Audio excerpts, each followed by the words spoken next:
Located inside the largest convention hotel where there are 3 different restaurants, each with its own vibe, along the Caspian Sea coast, you definitely can make a half-day adventure here if you aren't a guest in the hotel. I arrived early as one would expect to be ready by appointment time, yet I still had to wait about 10 or 15 minutes out in this very public lobby space. The change room was as expected, lockers which had programmed key codes to protect your items, that was a plus, toilets, vanity space, and of course showers, which seemed to be about 6 of them, so ample amount. The surprise was this ice looking machine. The vibrant blue color is what caught my attention. Not sure its purpose, but it could be ice for use to cool yourself down from the steam room and sauna, which are available for use.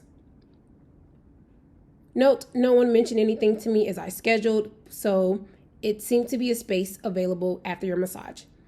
There are a few treatment rooms, each named after a flower. I opted for a Balinese massage as I got one in Almaty, Kazakhstan at the Ritz, and I wanted to compare the experiences. I must admit, I was not impressed with the massage nor service I received overall. Not to mention with the massage starting later than the appointment, yet it ended at its scheduled time.